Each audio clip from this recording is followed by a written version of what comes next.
NSIT निखारता है आपकी प्रतिभा को। NSIT, a place to imagine, invent and inspire. NSIT, अम्हारा, Bihta, Patna.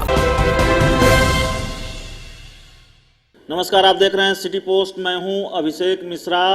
Bihar के नियोजित शिक्षक समान काम समान वेतन की अपनी मांग को लेकर अपने आंदोलन को धार देने में जुटे हैं और पटना में 18 जुलाई को ये कोशिश पटना की सड़कों पर नजर आ चुकी है, जब हजारों की संख्या में बिहार के नियोजित शिक्षक जमा हुए और पटना में प्रदर्शन किया, बवाल हुआ, पुलिस को लाठियां चटकानी पड़ी और इस लाठी चार्ज के बावजूद नियोजित शिक्षकों के हौसले पस्त नहीं हुए हैं। वे सिलसिलेवार तरीके से अपने आंदोलन को और बढ़ाना चाहते हैं, जिलों में, प्रखंडों में। और 5 सितंबर को पटना के गांधी मैदान में हजारों की संख्या में एकजुट होकर नियोजित शिक्षक जमा होने वाले हैं, प्रदर्शन करने वाले हैं, विरोध करने वाले हैं सरकार की नीतियों का और समान काम समान वेतन की अपनी मांग को लेकर जो उनका आंदोलन है उसको और धार देने की तैयारी में है। हमारे साथ अमित विक्रम हैं, बिहार राज्य नियोजित शिक्षक संघर्ष समन्वय समिति के सदस्य हैं और हम सीधे उनसे बातचीत करेंगे, पूरा खाका जानने की कोशिश करेंगे कि किस तरह से अपने आंदोलन को बिहार के नियोजित शिक्षक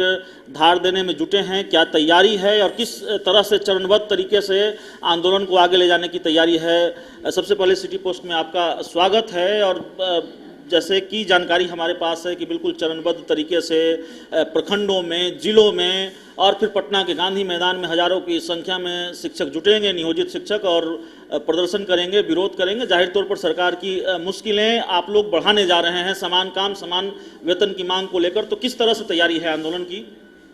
आंदोलन को लेकर के सभी शिक्षकों में बहुत ही उत्साह है। जितने भी बिहार के 4.5 लाख शिक्षक हैं वो उद्वेलित हैं और इस बार खास बात यह है कि सिर्फ नियोजित शिक्षक ही नहीं, नियमित शिक्षकों का भी हमें भरपूर सहयोग मिल रहा है। 18 तारीख के आंदोलन के लिए बिहार के 18 शिक्षक संगठनों ने मिलकर के बिहार राज्य शिक्षक संघर्ष समन्वय समिति का गठन किया, जिसमें प्राथमिक स्तर के जितने भी शिक्षक संगठन हैं, चाहे वो नियमित हों, नियोजित हों, टीईटी वाले हों, सब मिल करके एक साथ सबने आंदोलन का आह्वान किया। उस प्रदर्शन के दौरान जो सरकार द्वारा दमनात्मक कार्रवाई हुई, शिक्षकों पे जिस तरह से लाठीचार्ज किया गया, हमारे एक शिक्षक साथी को खौलते हुए दूध में फेंक दिया गया, उससे शिक्षकों में बहुत आक्रोश है। कल हम सब ने मिलकर एक बार फिर से बैठक की है और हम लोग सिलसिलेवार ढंग से प्रखंड से लेकर के जिला से होते हुए पटना के गांधी मैदान में महाधरना हम लोग करेंगे। 3 अगस्त को सभी प्रखंड मुख्यालयों पर शिक्षक प्रदर्शन करेंगे, साथ ही साथ धरना भी देंगे। यही कार्यक्रम 17 जुलाई को जिला मुख्यालयों पर होगा और 5 सितंबर को मैं कहना चाहूँगा कि हजारों नहीं लाखों की संख्या में 4 लाख नियोजित शिक्षक हैं, उसके अलावा 60,000 नियमित शिक्षक हैं, यानी कुल मिला के 4,60,000 शिक्षक गांधी मैदान को पूरी तरह से भर देंगे। महाधरना का आयोजन है उस दिन और उस दिन बिल्कुल ही शांतिपूर्ण काली पट्टी मुंह पर बांध करके मौन प्रदर्शन होगा।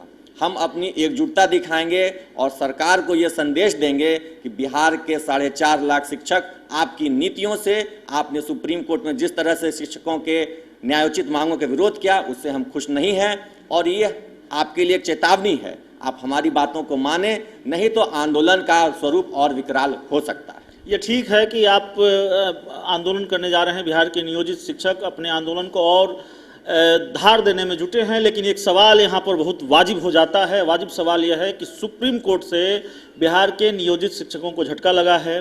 सुप्रीम कोर्ट में वो अपनी लड़ाई हार चुके हैं, बिहार सरकार की जीत हुई है। सवाल है कि क्या नियोजित शिक्षकों के पास कोई दूसरा कानून के दायरे में रहकर विकल्प नहीं है? कोई कानूनी विकल्प नहीं था। हालांकि हमारी बात जब नियोजित शिक्षक संघ के दूसरे पदाधिकारियों से होती है तो उन्होंने कहा था, तब जब सुप्रीम कोर्ट का फैसला आया था तो उन्होंने कहा था कि नियोजित शिक्षक संघ के पास विकल्प है। बिहार के नियोजित शिक्षक रिव्यू पिटीशन दायर कर सकते हैं सुप्रीम कोर्ट में और मांग कर सकते हैं सुप्रीम कोर्ट से कि आप इस पर पुनर्विचार करें, अपने फैसले पर पुनर्विचार करें। तो इस विकल्प की ओर जाने की बजाय नियोजित शिक्षक आंदोलन की ओर जा रहे हैं। क्या लगता है कि वहां से भी खाली हाथ लौटना पड़ेगा? अगर रिव्यू पिटीशन दायर हुआ तो वहां से भी निराशा हाथ लगेगी, इसलिए सीधे आंदोलन की ओर बढ़ा जाए? देखिए, बिहार में 1960 से हमारे साथ तो नियमित शिक्षक संगठन, प्राथमिक शिक्षक संगठन के जो अध्यक्ष हैं ब्रजनंदन शर्मा जी आदरणीय, वो भी हमारे साथ हैं और हमें भी जानकारी है, हमारे भी परिवार में शिक्षक रहे हैं। शिक्षकों को जब भी कुछ मिला है आंदोलन से ही मिला है। आज तक पूरे देश में, चाहे आप मध्य प्रदेश हो, उत्तर प्रदेश हो, झारखंड हो, अभी तत्काल में पश्चिम बंगाल देखिए, कहीं पर भी कोर्ट से इस तरह की मांगें पूरी नहीं की जाती हैं। और सुप्रीम कोर्ट ने भी जो न्यायादेश दिया है उसमें हमारी मांग को पूरी तरह से खारिज नहीं किया है। सरकार को सुझाव दिया है कि इनके वेतन में बढ़ोतरी करें, इन्हें बेहतर पे स्केल दें, लेकिन कानून की कुछ अपनी, कोर्ट की कुछ अपनी सीमाएं हैं। उन सीमाओं में रहते हुए जज साहब ने, दोनों जो जज थे, उन्होंने कहा है कि हम आदेश नहीं दे सकते, हम सुझाव दे सकते हैं। तो ये कहना कि हम कोर्ट से हार गए हैं, ये उचित नहीं है। कोर्ट ने संविधान के दायरे में रहते, निराशा हाथ लगी है। मैं अपने शब्दों को ठीक कर लेता हूं, निराशा हाथ लगी है। निराशा ठीक है, आप अपनी लड़ाई नहीं हारे हैं क्योंकि लड़ाई चल रही है। एक सवाल और है कि नियोजित शिक्षकों को लेकर या फिर नियोजित शिक्षकों की जो लड़ाई है समान काम समान वेतन की, उसको लेकर बिहार के कई नेताओं के बयान सामने आए हैं। तब जब आप 18 जुलाई को प्रदर्शन कर रहे थे, विरोध कर रहे थे, धरने पर बैठे थे, तो बिहार के पूर्व सीएम जीतन राम मांझी मंच पर मौजूद थे। उन्होंने कहा कि जब मेरी सरकार थी, मैं मुख्यमंत्री था, तो मैं पक्ष में था कि समान काम समान वेतन को लागू कर दिया जाए। जो मेरी जानकारी है ऐसा उन्होंने कहा।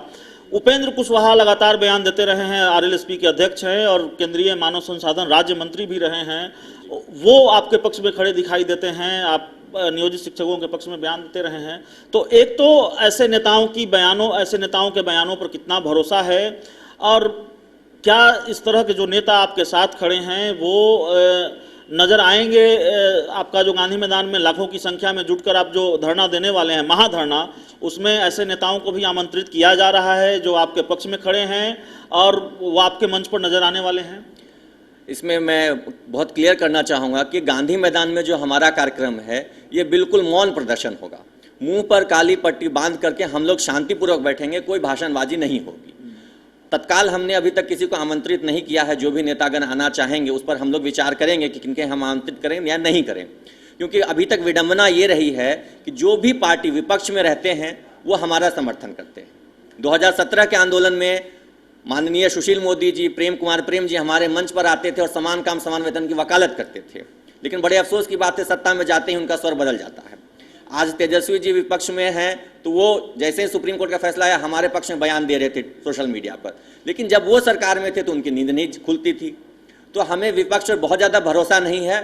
ये लड़ाई हम अपने बलबूते लड़ेंगे, बिहार के 4.5 लाख शिक्षकों के बलबूते लड़ेंगे, और हमारी लड़ाई सरकार से है, किसी पार्टी विशेष या नेता विशेष से नहीं है। और इसके लिए हम दूसरों से ज़्यादा स्वयं अपने आत्मबल के भरोसे इस लड़ाई को लड़ेंगे। अंतिम सवाल है, 4.5 लाख नियोजित शिक्षक है, जो आंकड़ा आप बता रहे हैं, आंकड़ा है भी 4.5 लाख बिहार के नियोजित शिक्षक है और नियमित शिक्षकों का भी जो आंकड़ा आपने बताया है, तो अगर उनके परिवारों को मिला दें तो ये गणित और बड़ा हो जाता है, ये आंकड़ा और बड़ा हो जाता है। 2020 में बिहार विधानसभा का चुनाव होने वाला है। आप लोग की ओर से ये पहले भी कहा गया है कि बिहार विधानसभा के चुनावों में हम सरकार की राह मुश्किल करेंगे, और एक तरह कह सकते हैं लाखों का वोट बैंक भी है। आप 4.5 लाख नियोजित शिक्षक, आपका परिवार, तो किस तरह से तैयारी है 2020 के विधानसभा चुनाव में सरकार को घेरने की, सरकार की राह मुश्किल करने की? देखिए, विधानसभा में तो अभी काफ़ी समय है। हम उम्मीद करेंगे और ये कोशिश भी कर रहे हैं कि उस चुनाव से पहले ही हमारी मांगें पूरी हो जाएं। हमारी मांगें अगर पूरी होती हैं तो निश्चित ही जो सरकार हमारी मांग को पूरा करेगी उसको हमारा भरपूर समर्थन और सहयोग रहेगा। लेकिन अगर हमारी मांगें नहीं पूरी होती हैं तो चुनाव में जो भी राजनीतिक दल आज सत्ता में हैं उन्हें इसका बहुत बुरा खामियाजा भुगतना पड़ेगा। हमारे परिवार, हमारे मित्रगण, हमारे परिचित जो भी हैं, हम सभी से उस वक्त के अनुसार अपील करेंगे कि वोट किसे देना है। तत्काल अभी हम चूंकि चुनाव में समय है, इस पर कोई विशेष टिप्पणी नहीं करना चाहेंगे। तो सियासी नुकसान भी हो सकता है सरकार को अगर नियोजित शिक्षकों की बात नहीं मानी गई, और वैसे भी सरकार की मुश्किलें बढ़ाने में लगे हुए हैं बिहार के नियोजित शिक्षक। लाखों की संख्या में पटना में महाधरना का आयोजन किया गया है, मौन प्रदर्शन कह सकते हैं, मुंह पर पट्टी बांध के 5 सितंबर को बिहार के नियोजित शिक्षक मौन प्रदर्शन करेंगे पटना के गांधी मैदान में, और आंदोलन तेज होता हुआ नजर आ रहा है बिहार के नियोजित शिक्षकों का। मांगे कब पूरी होगी ये देखना भी बड़ा दिलचस्प होगा, लेकिन अगर ये आंदोलन 2020 तक गया, 2020 के विधानसभा चुनाव तक जारी रहा, तो जाहिर है नियोजित शिक्षकों ने तैयारी कर ली है, रणनीति बना ली है और पूरी तरह कमर कस लिया है कि 2020 के विधानसभा चुनाव में सरकार की राह मुश्किल की जा सके। इस खबर में इतना ही। अगर आपको हमारी खबर अच्छी लगे तो इसे अपने दोस्तों के साथ शेयर करें, हमारे YouTube चैनल को सब्सक्राइब करें, बेल आइकन जरूर दबा दें ताकि हमारी खबरें सबसे पहले आप तक पहुंचे। प्यार, समर्थन और सहयोग के लिए बहुत बहुत धन्यवाद। कई राष्ट्रीय और अंतर्राष्ट्रीय अवार्डों से सम्मानित डॉक्टर सुनील दुबे और वैद्य सुभाष दुबे के द्वारा सभी तरह के यौन रोग एवं चर्म रोगों का सफल इलाज। दुबे क्लिनिक, लंगर टोली चौराहा, पटना। यहाँ पड़ती है भविष्य की मजबूत नींव, हम मिलकर बनाते हैं बेहतर कल। गोपाल नारायण सिंह यूनिवर्सिटी, आपके बेहतर कल के लिए। क्या आप जानते हैं कि घर बैठे आप अपनी स्वास्थ्य समस्याओं का सलूशन पा सकते हैं सॉफ्टकेयर मोबाइल ऐप के द्वारा।